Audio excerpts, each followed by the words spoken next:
Yo, it's Multiplier, and I have a quick tip for you beginners out there or more experienced people who have for some reason overlooked this. And it's basically to high pass everything that isn't a kick drum or a bass line.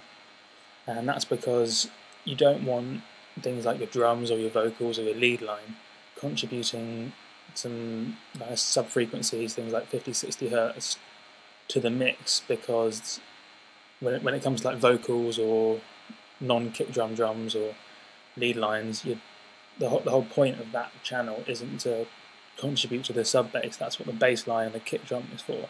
And if you have everything just chucking in all these sub frequencies, the lower end of your mix is going to sound really muddy, and your bass line, which you made really nicely and you made it really good, it's just going to sound muddy and horrible.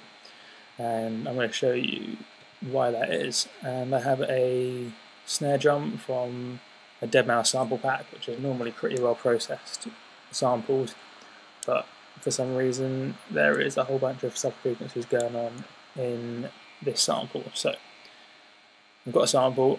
I'm going to grab a spectrum so I can see what's going on, because you can't really hear the sub frequencies when they're only subtle. And you can see when I play the sample, around here where my mouse is, these are all the sub frequencies, and there's quite a lot of them, and you won't actually feel them, and when they're part of a mix you won't be able to hear those sub frequencies at all. So what they're basically doing is just like clogging up your mix and just making the whole thing sound like a mess. So you want to get rid of them, and to do that just grab any old EQing thing. I've got a preset because I do this so often. It's a pretty steep cut, around 70 odd hertz. Doesn't matter exactly where, you kind of just tweak it depending on whatever instrument you're dealing with. And if you see now, this orange line is where the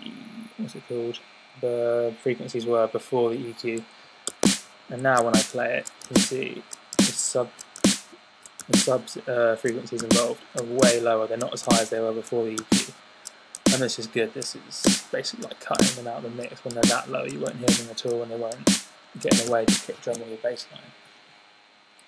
And that's pretty much all there is to it. It's a pretty simple tip, but when you're first starting out, you don't necessarily think of doing it. And if you want your kick drum to sound really good in the club and not just to sound like a big rumbly mess, you need to be high passing pretty much everything.